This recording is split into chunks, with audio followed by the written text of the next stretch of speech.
পর্যবেক্ষণ, শ্রমিকদের উপস্থিতি, বায়োমেট্রিক যাচাই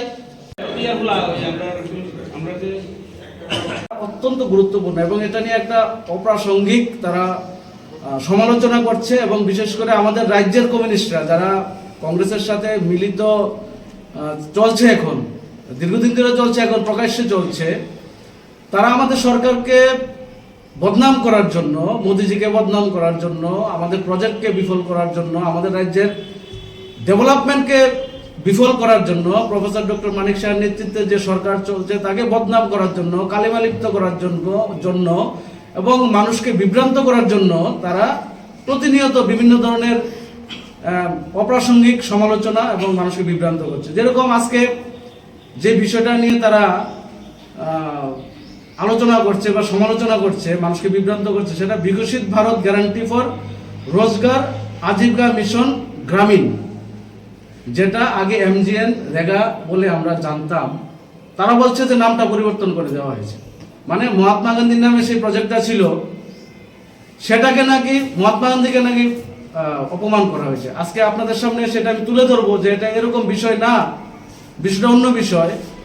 আমরা দেখতে পাই স্বাধীনতার পর থেকে যে সরকার দিল্লিতে ছিল, প্রত্যেকেরই উদ্দেশ্য ছিল যে গ্রামীণ মানুষের আর্থিক স্বয়ংসম্পূর্ণতা, গ্রামীণ অর্থনীতিকে মজবুত করা, কৃষি ব্যবস্থাকে মজবুত করা, এটা ছিল মূল উদ্দেশ্য। এর ফলশ্রুতিতে সেখানে তৎকালীন সময় থেকে যে গ্রামীণ রাস্তাঘাট বলুন, পুকুর খনন বলুন, এছাড়া সেচ ব্যবস্থা বলুন, সমস্ত কিছুর ডেভেলপমেন্টের জন্য চিন্তা করে শ্রমের মাধ্যমে গ্রামীণ মানুষের আর্থিক সমৃদ্ধির মাধ্যমে কাজ করানোর যে একটা পরিকল্পনা তখন থেকে শুরু হয়েছে। এবং বিভিন্ন সময় নাম পরিবর্তন হয়েছে। আজকে তারা যেটা বলছে যে আমরা এমজিএন রেগার নাম পরিবর্তন করে দিয়েছি, মহাত্মা গান্ধীকে অপমান করা হয়েছে, আজকে ক্লিয়ার করব এটা যে সময়ে সময়ে সেটা পরিবর্তন হয়েছে। কি হয়েছে, প্রথম আমরা দেখতে পাই এর সূচনা হয় 60-এর দশকে। কি হয়েছে সে সময় আরএমপি নামে একটা প্রজেক্ট এসেছে, যোজনা এসেছে, রুরাল এম্পাওয়ারমেন্ট প্রোগ্রাম। তারপর সেটা পরিবর্তন হয়েছে 1971 সালে। নাম কি হয়েছে সেটা? সিএসআরই, ক্র্যাশ স্কিম ফর রুরাল এমপ্লয়মেন্টের নামে পরিবর্তন হয়েছে। তারপর সেটাকে আবার পরিবর্তন করা হয়েছে 1980 এবং 1989 সালের মাঝে আরো national rural employment programme, NREP, rural landless employment guarantee programme, RLEGP, যেটাকে একত্রীভূত করে দুইটা প্রজেক্টকে জেআরওয়াই মানে 1993 সালে জোহর রোজগার যোজনা, এটা নামটা হয়তো আপনারা শুনেছেন, সেই নামে আনা হয়েছে। তারপর 1993 সালে আবার পরিবর্তন করা হয়েছে সেই নামটাকে। কি করা হয়েছে? ইএস, এমপ্লয়মেন্ট অ্যাসুরেন্স স্কিম, সেটা করা হয়েছে। তারপর সেটাকে আবার পরিবর্তন করে 2001 সালে এসজিআরওয়াই করা হয়েছে, ফুড ফর ওয়ার্ক প্রোগ্রাম। তারপর সেটাকে 2001 সালে আবার সেই নামটা আবার পরিবর্তন করে সম্পূর্ণ গ্রামীণ রোজগার যোজনা করা হয়েছে।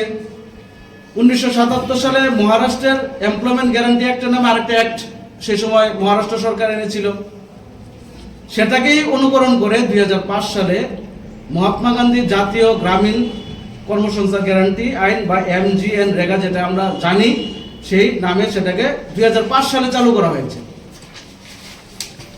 এই এমজিএন রেগা স্বল্পমেয়াদী কাজের উপর জোর দেওয়া হতো এবং সেরকম গ্রামীণ অর্থনীতিকে মজবুত করার জন্য 60 দিনের কাজের গ্যারান্টি, তারপর 100 দিনের কাজের গ্যারান্টি, সেচ ব্যবস্থার উন্নয়ন, গ্রামীণ যোগাযোগ ব্যবস্থার উন্নয়ন সেরকম, এবং যেমন টিলাভূমি সমতল করা, এই কাজের মাধ্যমে এমজিএন রেগার কাজ চলত।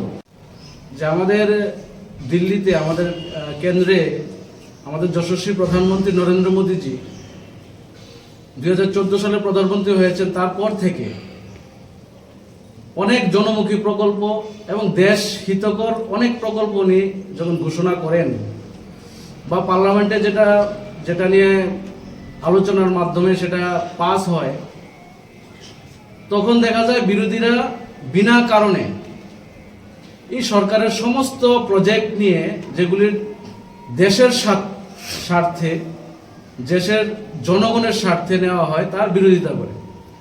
এবং এর ফলশ্রুতিতে কি হয়? ভারতীয় জনতা পার্টি দিন দিন এগিয়ে যাচ্ছে আর বিরোধীরা পিছিয়ে পড়ছে। তারা 370 ধারার বিরোধিতা করে, তারা 3 তালাকের বিরোধিতা করে, তারা জিএসটির বিরোধিতা করে, তারা মনিটাইজেশনের বিরোধিতা করে। এর ফলে ফলশ্রুতিতে তারাই পিছিয়ে পড়ছে এবং ভোট চুরির কথা বলে, এবং ভোট চুরির কথা বলতে বলতে বিহার রাজ্যটা থেকে তারা মুছে গেছে। বিগত কয়েকদিন আগে মহারাষ্ট্রের যে বিএমসি নির্বাচন হয়েছে, বোম্বে পৌরসভা নির্বাচন হয়েছে, সেখানে পৌর নিগমের নির্বাচনেও তারা ধরাশায়ী হয়েছে।